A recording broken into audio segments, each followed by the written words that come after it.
So we are continuing with our Lord Nrisingha Deva weekend.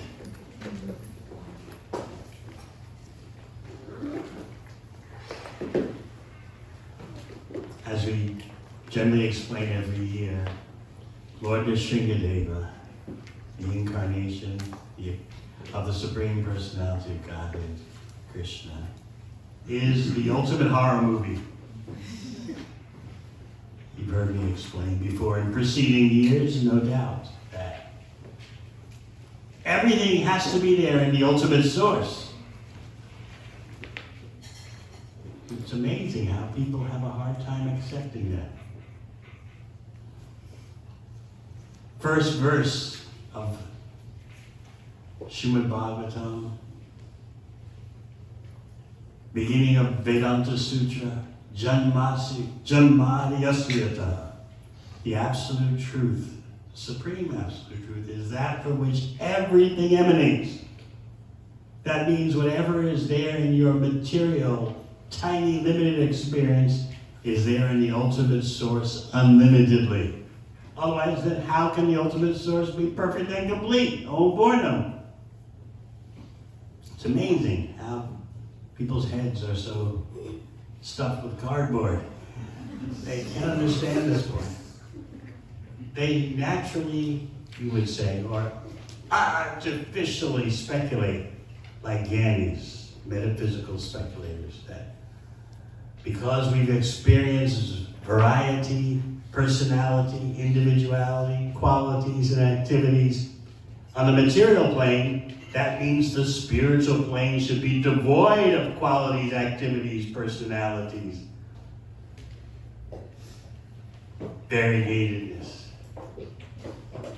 This is why it's called speculation. You're not taking the authorized information as it comes down through parampara. You are instead using your fertile brain, as Prabhupada would say, to speculate. We've had experience of this in the material world. Therefore, the ultimate reality has to be devoid of that. You're right. No personality, no individuality, no form, no variegatedness. But then, someone will point out, in some Vedic texts, like the Upanishads, it is said that the Supreme Absolute Truth is nameless. What does that actually mean? This is also explained in those same Upanishads. Nameless means the Supreme Absolute Truth has so many activities and a name for each of those unlimited activities. Therefore, nameless. Just like someone in traditional, the old days, even in the Western world, someone's last name would be Goldsmith or something like that. We even have one devotee from New Zealand. He's been on the farm in Victoria, in Australia for many years. His name was Craig Farmer. Very appropriate. What else? Anyone remember any other names that? Baker. Baker, yes. That's a common one. So-and-so Baker. Of course, one of our wonderful devotees, originating from the Bhakti Lounge, his last name was Beer. B-E-R.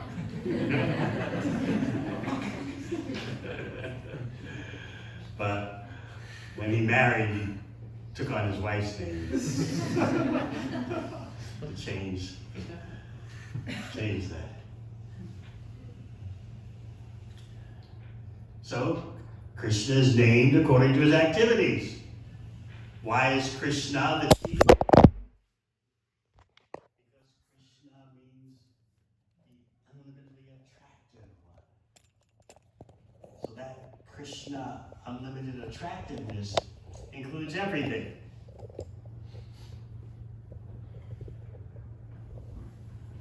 So the Supreme Absolute Truth is nameless in that way, formless in that Krishna has no material form, therefore you could say he's formless.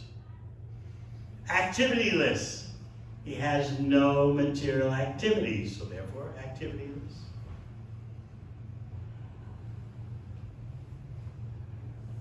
So this is stated in the Svetasvatara Upanishad. Apanipado javano grihitam.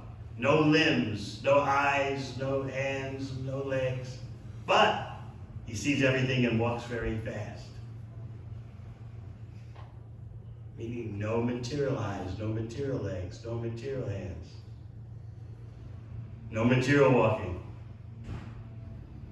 And just to make sure you get the point, that same verse says, Purusham Mahantam. He's the greatest person. So when we say that the Supreme Absolute Truth is the source of everything, that we mean what we say, everything. That's what Bhagavatam says. That's what Vedanta Sutra says. Everything means everything. That even means romance. So why be surprised that the Supreme Absolute Truth has romance? But then we speculate, well, we have romance and it's generally a failure. The spiritual reality must mean no romance. But who's attracted to that?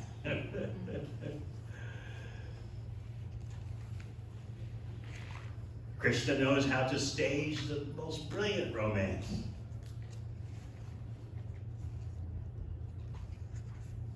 So there is romance in the ultimate source. Otherwise, how could it be there in you? Everyone's fascinated, century after century, millennium after millennium, everyone's fascinated with romance. Perplexed by it. It must be there in the ultimate source, but there perfectly. So, one reason why people remain trapped in the material world, even after embracing impersonalism, is that they want attraction, they want qualities, they want variety. If you deny that in the spiritual realm, they won't stick to impersonalism because they're longing for personal variegatedness. But there's none, according to their concoction. All, just like the impersonalists, the Mayavadi sannyasis thought of Lord Chaitanya. Oh, what is this chanting and dancing in the company of sentimentalists? He should be studying Vedanta Sutra. They meant their speculations, their concoctions of Vedanta Sutra. He should be studying that.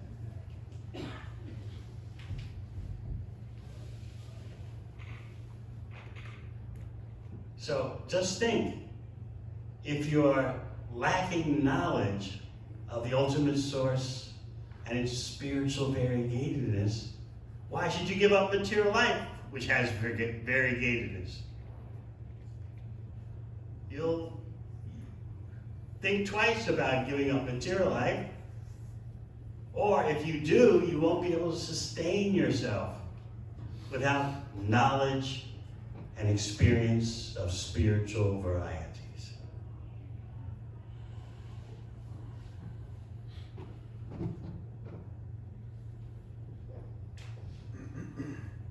Sometimes in religions that are more familiar in the Western world,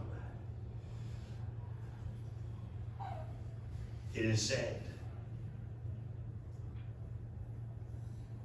just believe and you'll go to paradise. You'll go to heaven. I admire such belief because it's based, there's no knowledge. So it's amazing how persons can have belief even though there's no knowledge. So I very much admire the fervor of the belief even though there's no knowledge to it. Just believe. Okay. You're right to believe, but where's the knowledge of heaven? Where's the knowledge of home, the ultimate home? So I appreciate the very preliminary bhakti of such persons who cling so tightly I'm going home with the Lord. Okay, tell me about the home. No knowledge.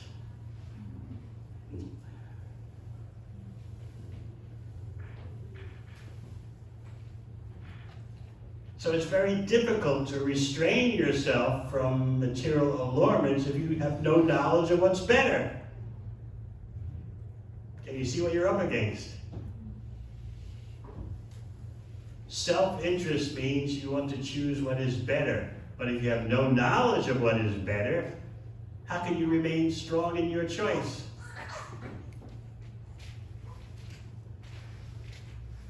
Suppose you tell me you want to move to Masterton. And I ask, well, tell me about Masterton. You'll say, I don't know anything about it. I just want to move there. People would think you're not too bright.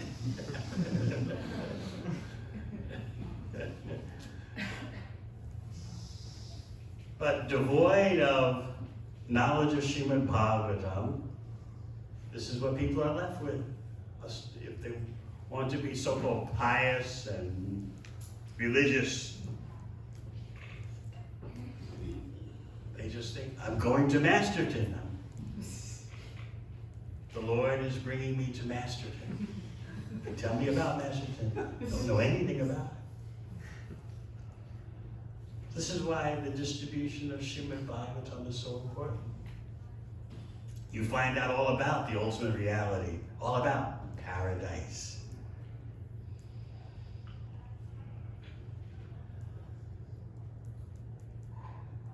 So we're talking about how, unless you have knowledge of the spiritual world, how can you be attached, sustain your attachment for spiritual activities? You'll only slacken your grip on material nature when you are aware of something better. Just by religious belief, I believe there's something better. That won't carry you through the tumult of material existence. It's better than nothing, but it won't carry you through. You can't sustain. But when you actually have knowledge of what is better, and experience of what is better, then you can become strong and resilient in your spiritual undertaking. So this is why we're not very happy with Mayavadis and impersonalists, because they're denying people's spiritual aspirations. Whether they're Nirvishesha, impersonalist, or Shunyavadi, voidist, what are they giving you that's better? So since you don't know what's better, what option are you left with? Just stick with the tried and so-called true, chewing the chewed.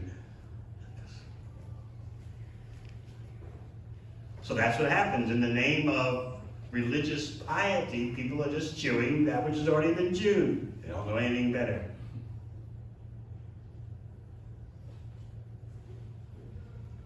So we're talking about the nature of the ultimate source, containing everything. Romance,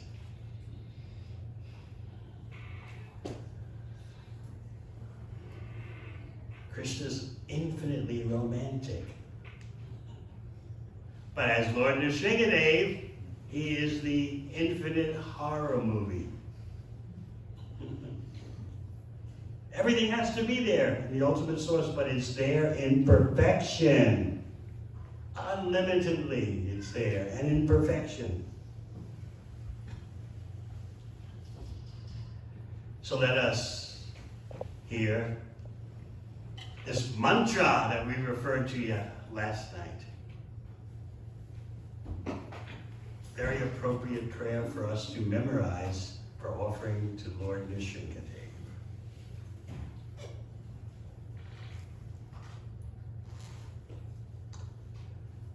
We'll go to Srimad Bhagavatam, 5th canto, chapter 18, Prayers by the residents of Jambudweep. Text 8. Om Namo Bhagavate Vasudevaya.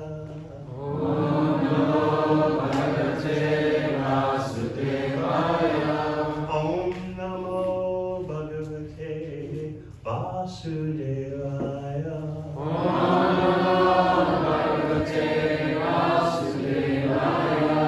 Om Namo Bhagavate Vasudevaya. Om Namo Bhagavate Vasudevaya.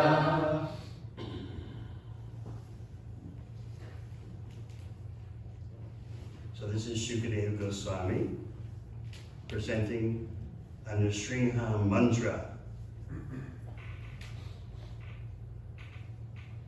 I'll just chant it.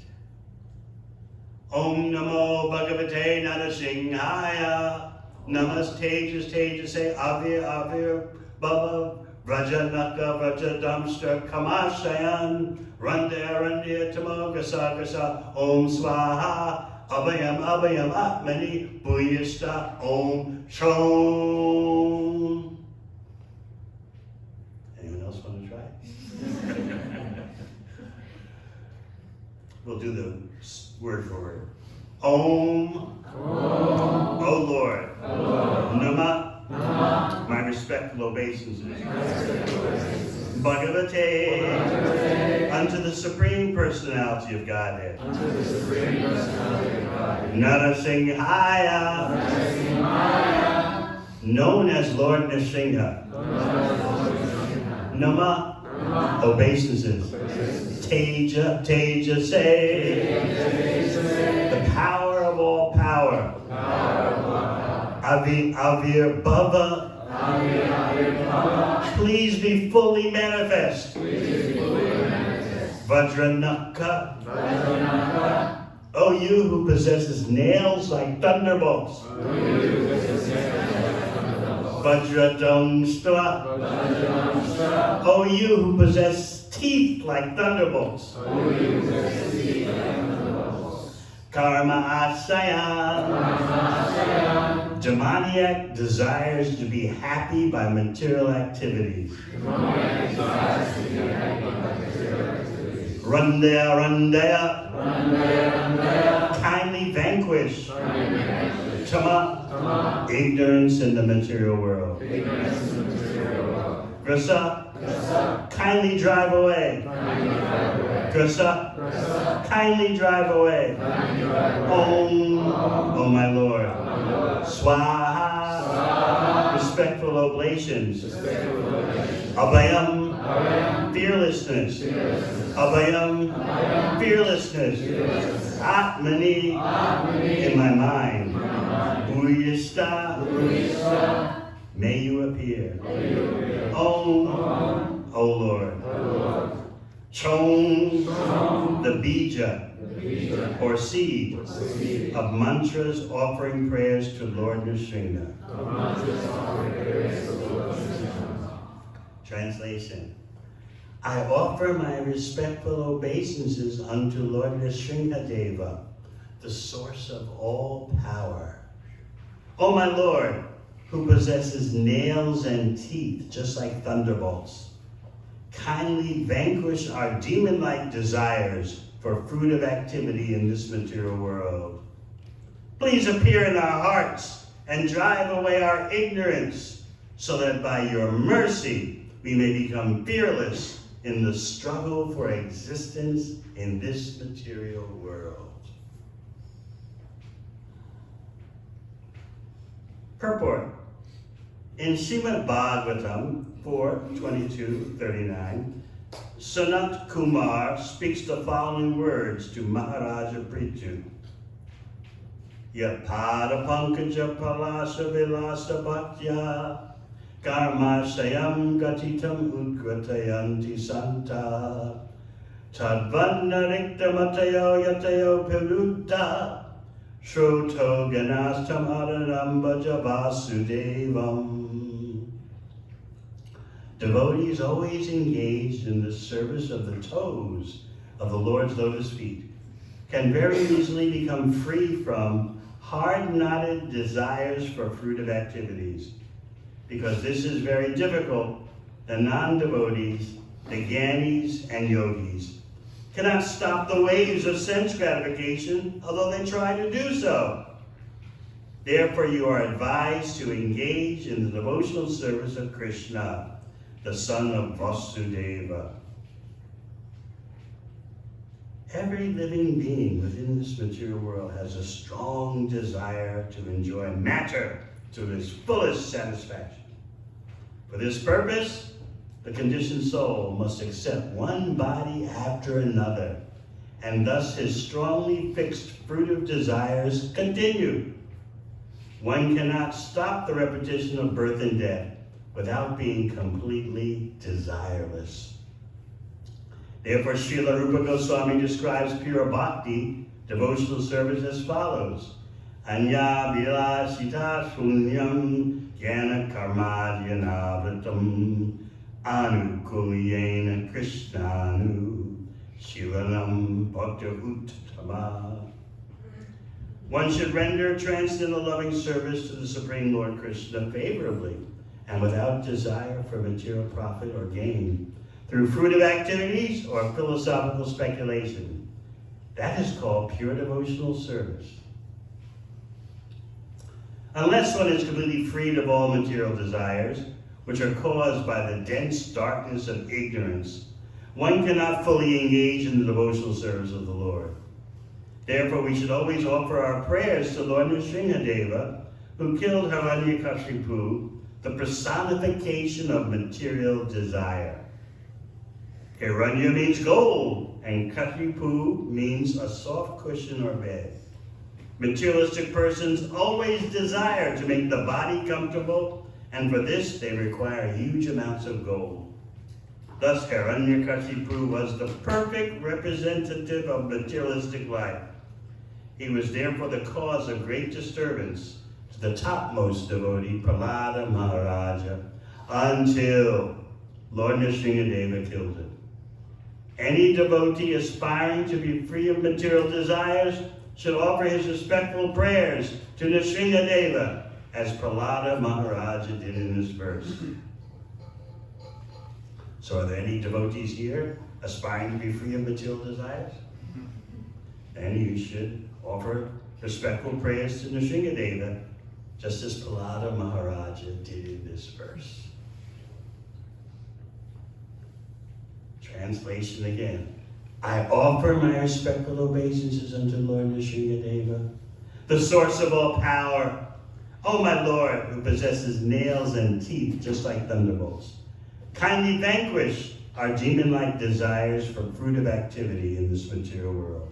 Please appear in our hearts and drive away our ignorance, so that by your mercy we may become fearless in the struggle for existence in this material world. Om Agana Chivanandasya Gana Janashalakaya Chaksha Galitanyena Tasmai Shri Gurave Namaha. Jai Sri Krishna Chaitanya Prabhu Nityananda Sri Advaita Gadadhara Srivasani Gaura Bhakta Vrinda. Hare Krishna, Krishna Krishna, Hare Hare, Hare Rama, Rama Rama, Hare Hare. So what do you feel about the struggle for existence in this material world? You feel like you're really struggling for existence? No, you would say, not so bad. But just think, everything you do and want to achieve materially is a struggle. Everything. You have to exert yourself. You have to apply yourself. And there are obstacles. It's not that material existence just gives you whatever you want instantly, immediately. You have to struggle with it, work with it. And it's amazing for that privilege of struggling and working, groping and coping. People get proud. Just see how I'm struggling. Just see how I'm coping, groping, working. You get a false sense of achievement by the grace of the illusory energy. Krishna explains in Bhagavad Gita, Mamaya Vamsho Jiva Loke, Jiva Bhuta Sanatana, Manasastan Indriyani, Prakriti Stani Karshati. You living entities are all my fragmental parts.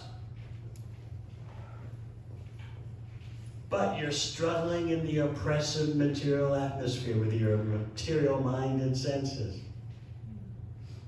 We're so covered by dense ignorance that we don't realize we're struggling sometimes.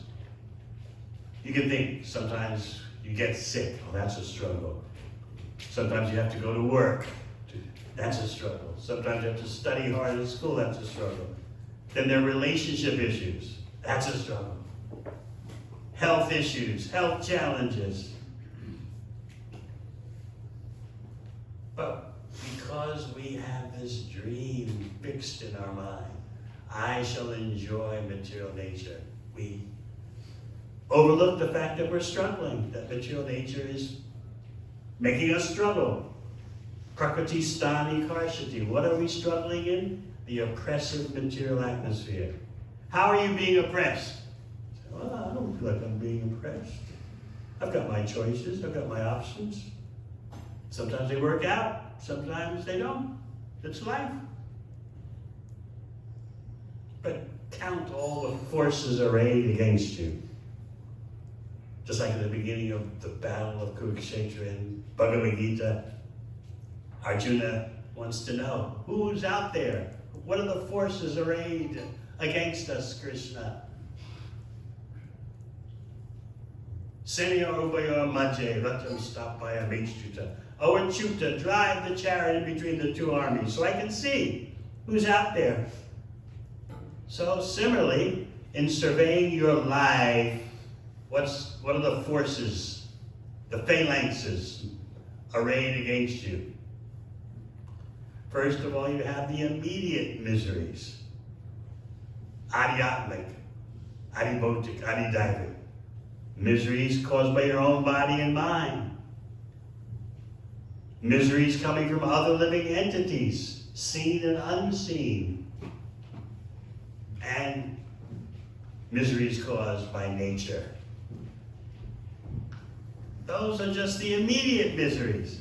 Only a fool would deny that they exist. So, just think about those immediate miseries. They gum up the works, they make problems for your goals, for your hopes, for your dreams. But that's not all. Then there are the other miseries, the big four, and Janma Mrityu Jara Vyadi Dukkha Doshana Darshana, birth, death, disease, and old age. So you got the foreground miseries and the background miseries. Oh, I'm not struggling. Everything is fine. The little problem here, the little problem there, that's life.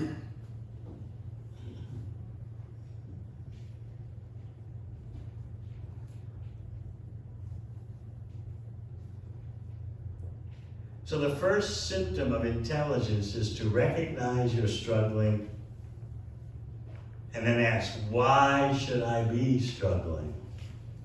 This is what Sanatana Goswami said upon meeting Lord Chaitanya in Varanasi. It's the beginning of Sanatana Siksha, the part of Chaitanya Charitamrita where Lord Chaitanya instructs Sanatana Goswami. Sanatana says, Kayame Kayame, who am I? Why am I suffering? If I don't know these, if I can't answer those questions, how can I be said to be intelligent? Tai Satyamani. People say I'm a great scholar. They say I'm so brilliant. I'm such a fool, I believe them. But how can that be when I don't know who I am and why am I suffering? So first you have to admit that you're struggling. then why am I struggling? And who am I to struggle? But if we're so dull, we don't even recognize that we're struggling. I've got no problems. Everything is fine. Just gotta stick to it.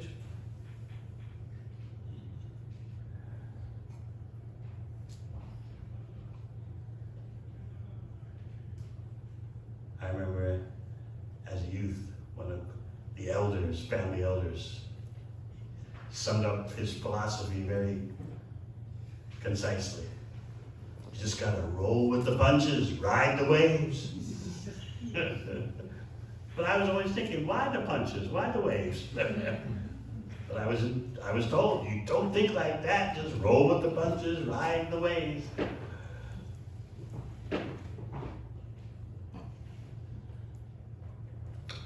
So step number one in the human form of life is to understand you're struggling. You have desires that you want fulfilled. So you have to struggle.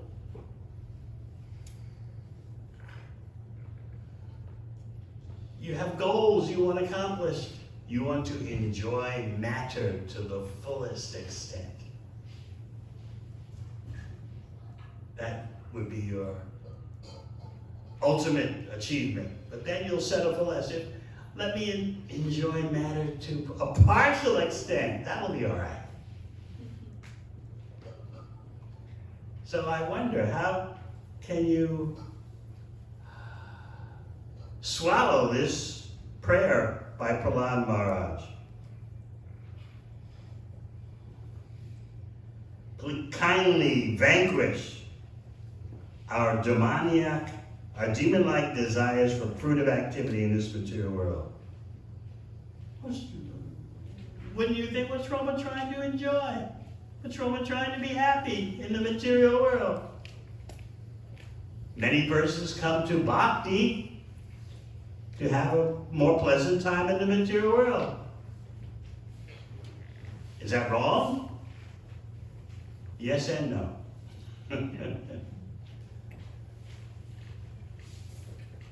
How do you say it in New Zealand? Yeah, nah.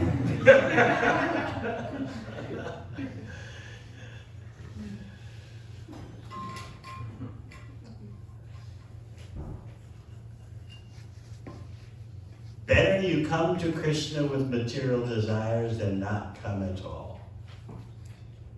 Therefore, Bhagavatam says what? Kamo sarva kama va moksha kama udaradi. Whether you're full of material desires, free of all material desires, lusty for liberation, escaping material suffering, never mind, engage in devotional service. Tivrena bhakti yogena. Tivrena, with the intensity of a ray of sun.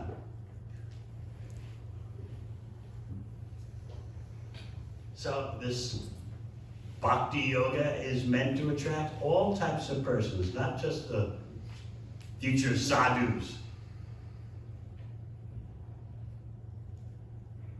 The doors are open to persons with all kinds of desires.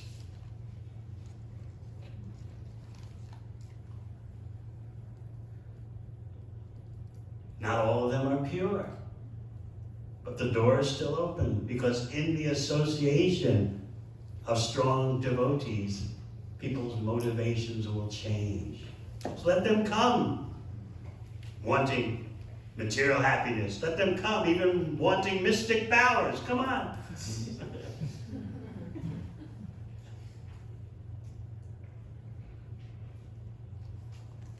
By the association of sincere devotees, people will be purified.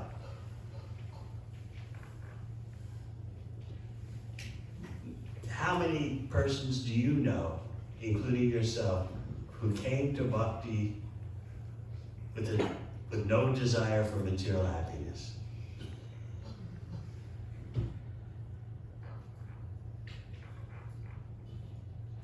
So what do you think when you read verses like this? It must be scary.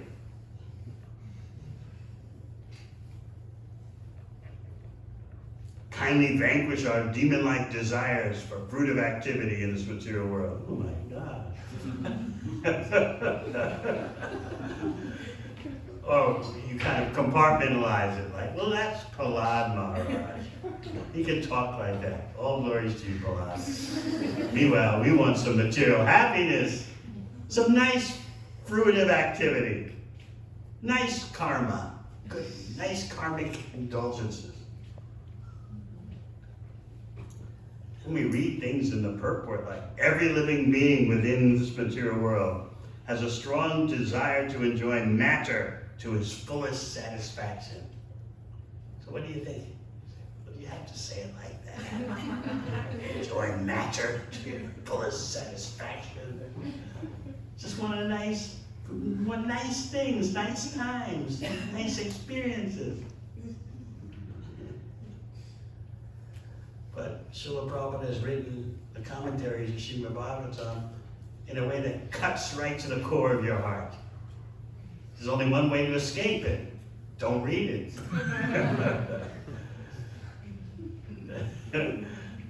You want Maya, how can you read these kind of purports? They purify you, they cleanse your consciousness.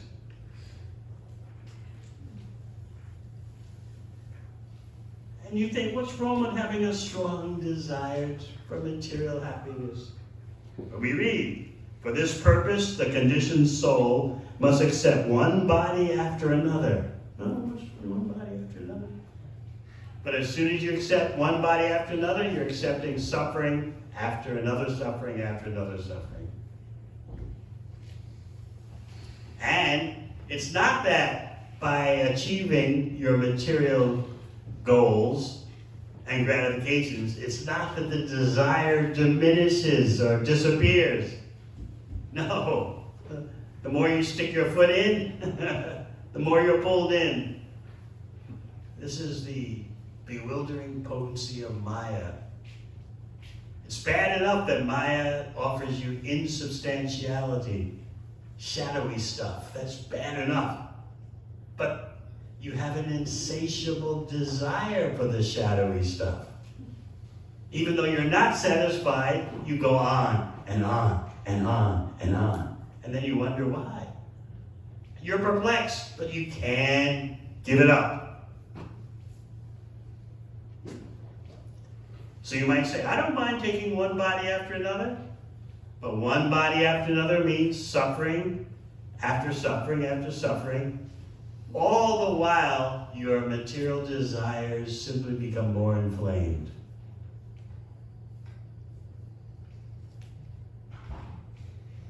This is the riddle of material existence. People will easily say it's like a dream, or who knows what's real, but they can't give up the quest, even though the taste is insubstantial. They're hooked.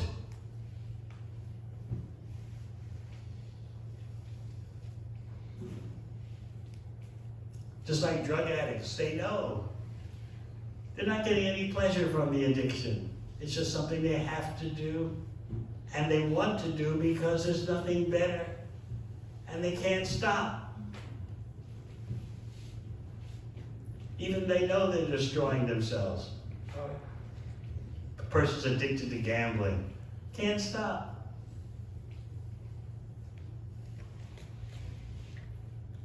So what is strong enough to break the addiction to material happiness? Is there something strong enough to do that? Yes, engagement in devotional service. So therefore, this famous verse from the 4th canto, chapter 22, spoken by Sanat Kumar to Prithu Maharaj, Yat pada pankaja palasa vilasa bhaktya karmashayam gatitam udgratayanti santa tadvam narikta matayo yatayo pirutta shoto ganastam aranam bhajavasudevam. Devotees always engage in the service of the toes of the Lord's lotus feet. How more personal can you get than that? Toes of the Lord's lotus feet. Can you believe that you're engaged in the service of the toes of the Lord's lotus feet? You can believe it if you're engaged in service at work or at school or at home, but service to the toes of the lotus feet? But that's how beautiful Krishna is. That his feet are infinitely beautiful. The toes of his feet are, the tips of the toes of his feet. Take a look at the tips of your toes. Not now. Everyone's got socks on. But just visualize the tips of the toes of your feet. What if someone approaches you and tells you, I'm so mesmerized by the tips of your toes, the beauty of the tips of your toes. You think the person is nuts. But that's how beautiful Krishna is. The greatest yogis, the greatest jnanis become, if they're fortunate, they become attracted to the tips of the toes of Krishna's lotus feet. So this verse tells us, devotees always engaged in the service of the toes of the Lord's lotus feet can very easily become free from hard-knotted desires for fruitive activities. Because this is very difficult, the non-devotees, the jnanis and yogis, cannot stop the waves of sense gratification, although they try to do so. Therefore, you are advised to engage in the devotional service of Krishna, the son of Vasudeva. So as I often point out, we are the devotional service group. We're not the religious belief group. We're not the yoga asanas group. We're not the breathing exercises group. We are the devotional service group. The more devotional service you have, the more opulent you are, the more rich, the more wealthy you are. Because by engaging in devotional service to Krishna, you can actually stop the waves of sense gratification. The example given is, it's quite common in New Zealand where there are estuaries.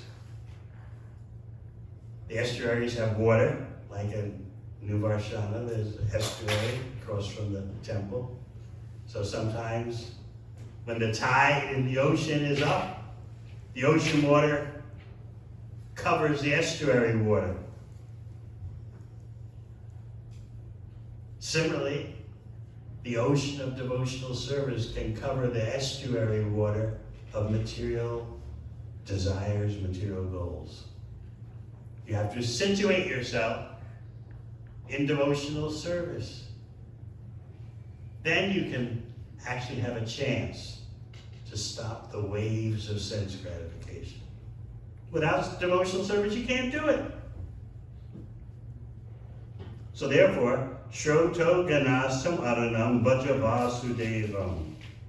Therefore, you are advised to engage in the devotional service of Krishna, the son of Vasudeva.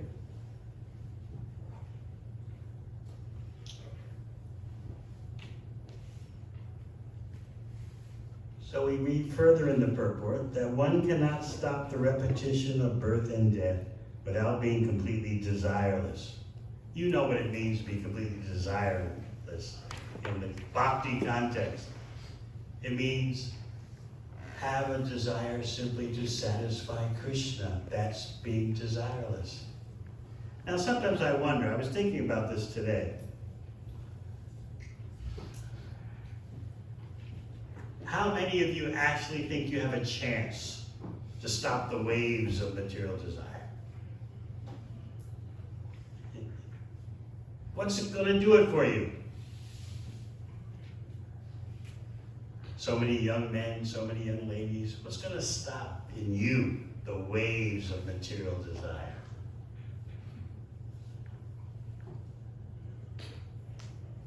Many of you are working, have homes, will have homes. To whatever extent a home can be afforded in New Zealand or Australia. You'll have some kind of setup, at least a room. That's as best you can really hope for these days. Have one room. For so long, still in so many places in the world, families live in one room, right? Don't think it can't happen here. So anyway, what chance do you really think you have to stop the waves of sense gratification?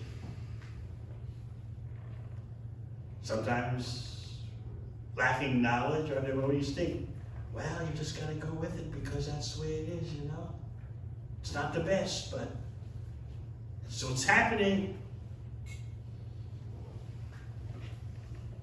The body is flowing in a certain way. The mind is flowing in a certain way.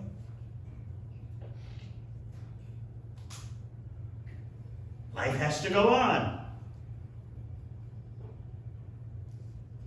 But if you're constantly hearing, if you're constantly hearing the message of Bhagavatam, gradually it sinks in, believe it or not. It may take a lifetime. But what else is life for? And how long is life anyway? But sometimes I know devotees, they don't say it, but they're wondering, stopping the waves of sense gratification. I don't know. That was good for when I was living in the ashram. But now, you know, I've got to work, I've got a family to maintain, a relationship to cope with. But if you constantly hear the message of Srimad Bhagavatam, it will embed itself in the core of your heart and clean your heart. The problem is when you stop the hearing and chanting process.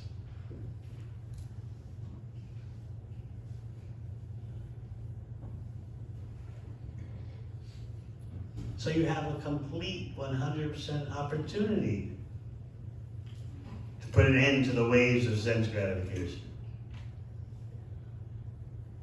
It may take your whole life, but what else is life meant for? Except to engage in devotional service. And then the ocean waves will cover the estuary water when the tide comes in. But then you say, but it's not happening now. I tried and I tried. How long is life? A few decades. That's all you have to do. Make an effort for a few decades. And Krishna will help you. Krishna's in your heart. He's noting your sincerity. So therefore we keep this goal of real desirelessness high above our head. This is our career aspiration, to be desireless in the Bhakti sense, which means to only desire for Krishna's pleasure. It seems so impossible, doesn't it? To only desire for Krishna's pleasure. What about me? I need to get set up in the material world first, and then I'll think about Krishna's pleasure.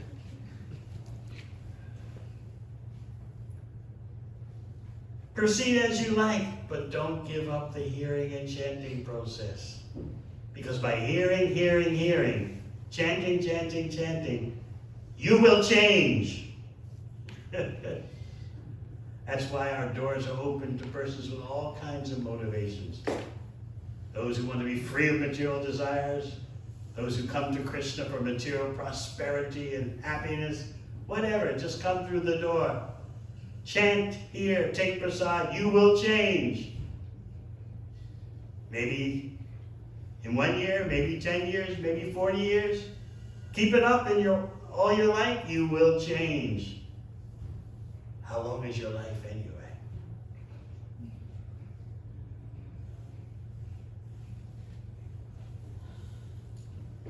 So this prayer by Prahlad Maharaj,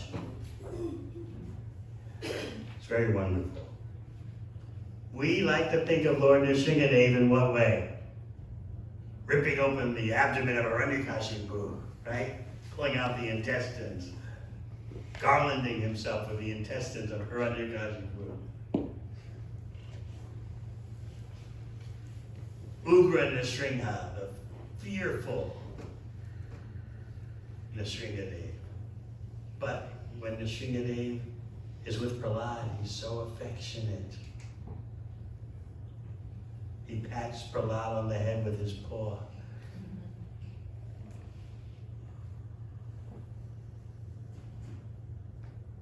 Prahlad Maharaj says something very interesting. He says, I'm not afraid of, he describes Lord Nrisingha, his teeth, his nails,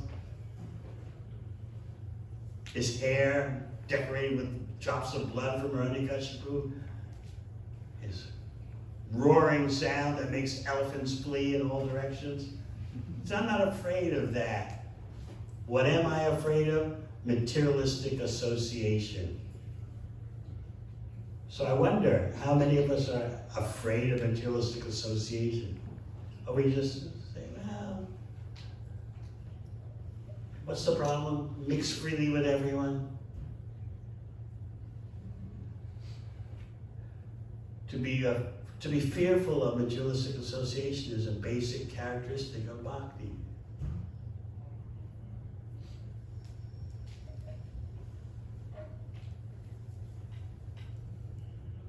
Prahlad says, I'm not afraid of the fierce form of Lord Nrisingha, but I'm afraid of materialistic association.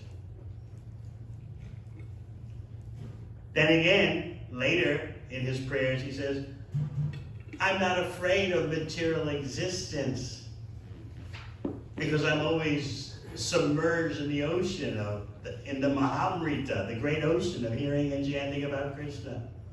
I've got no worries, I've got no anxieties, except Shoche Tatova Mukhache Sa Indriyarta Maya Sukhaya Bharam Udvato Vimudan.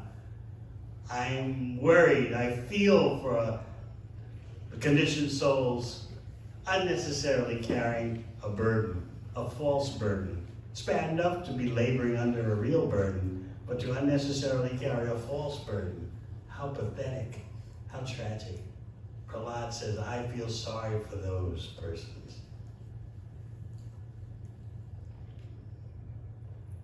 Prahlad's feeling sorry for us. So look at what you're doing in your life, the burden you're carrying right now. How necessary is it?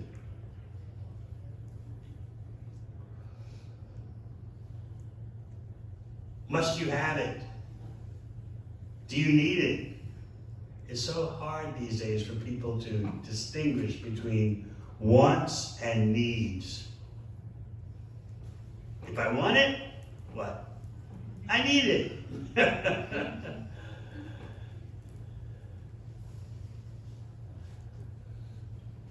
So these verses and purports are not meant to depress you, like, oh my God, Prahlad, please, Lord Nrisingha, kindly vanquish our given-like desires for an activity in this material world.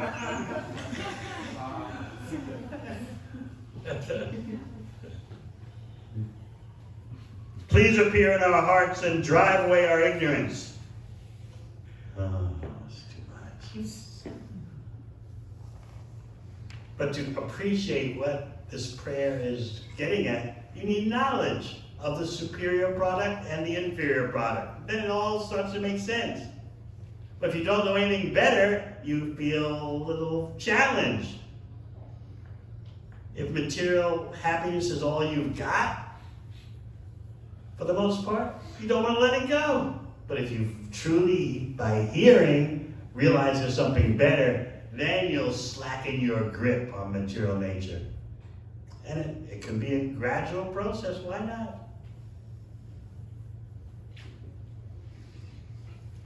So what if it takes all your life to attain success? So what? Just a few decades.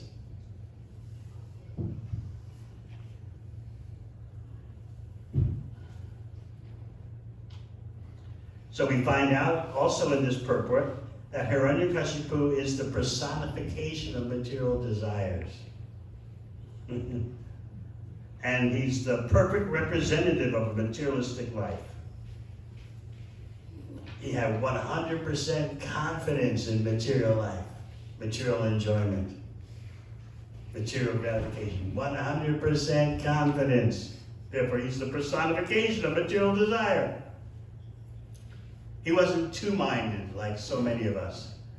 Yeah, well, I know material happiness is an illusion, but, no, Hiranyakashipu wasn't hung up like that. He knew, go for it, 100%.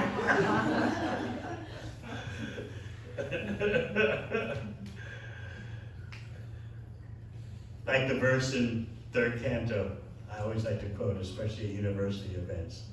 There's only two types of persons who can be happy in this world. The first type is a completely enlightened, self-realized sage. The second type is a complete materialistic fool who deludes himself into thinking he or she is happy. So I asked the people, maybe I did this at Vic. Yes. Which category are you in? Are you in the completely self-realized category? No one agrees. Are you in the complete materialistic party animal, work like a dog, enjoy like a dog? Are you in that category? No one wanted to admit that. So then I said, you're in between. You have some inquisitiveness about higher knowledge, transcendental knowledge. At the same time, you're engaged in materialistic activities. So you're in the middle. And so I explained, everyone in the middle has to suffer anxiety. Because you're not smart enough to be a self-realized sage, and you're not dumb enough to be a materialistic fool. So you have to be in anxiety. You're in the middle ground. You've got to go one way or the other. So Hiranyakashipu had no doubts. Of course, in his core of his being, he's a devotee. Hiranyakashipu and Hiranyaksha volunteered for the service of being demons. They're the gatemen in Vaikuntha. They heard the talks in the Lord Narayan's palaces of Vaikuntha of the battles that go on when incarnations of Godhead fight demons in the material world. So they wanted to give the Lord pleasure like that. We'll become demons and give you pleasure by fighting. They can't do that in Vaikuntha. They have to come to the material world.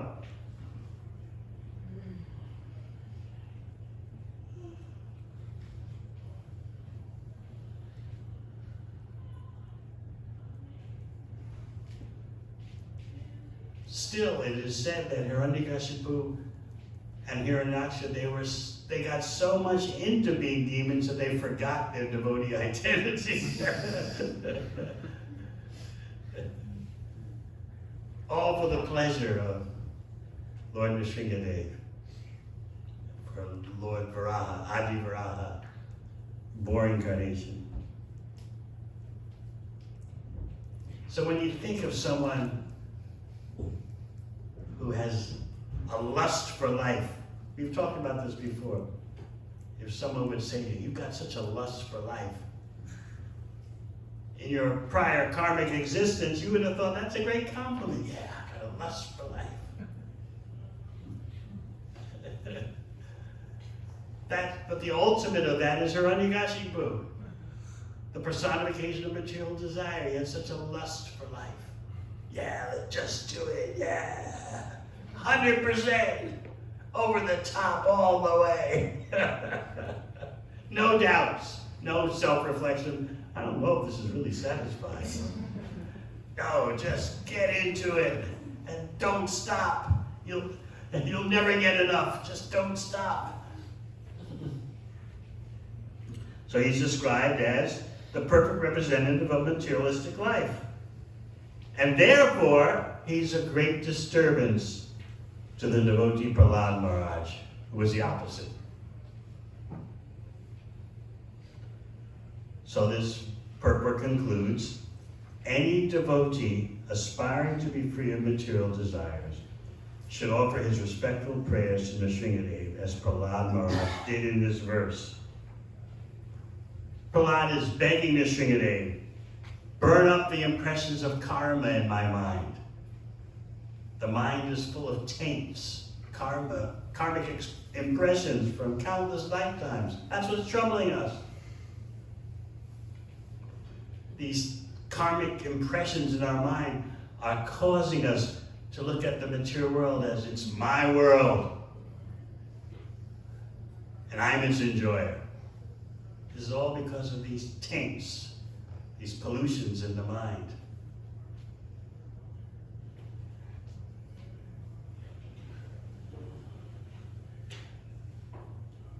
So Prahlad is appealing to Lord Nrisingha. You are the power of power itself. Om Namo Bhagavate Nrisingha Namaste. Just Tejas say, you've got that Tejas, that power. You're the power of power, the source of power. Please appear in my mind. So there is fearlessness. Abhayam Abhayam Atmani Bhuyashta Om Trom. Appear in my mind. Because the mind is the repository of sense impressions. Without the intelligence on top of the mind to sort out the mind, you're lost in the mental world of concoction. So what we're trying to do here in the Bhakti Lounge community is to develop spiritual intelligence that can direct the mind to always think of Krishna. To always think of Krishna means to always think of Krishna's service, his pleasure. So we're in a constant effort to connect everything to Krishna's pleasure. Whatever you do, whatever you eat, whatever you offer, whatever you give away, you're always thinking, how is this connected to Krishna's pleasure? That's bhakti. And then Krishna from within your heart will give you the intelligence how to serve him in the best way.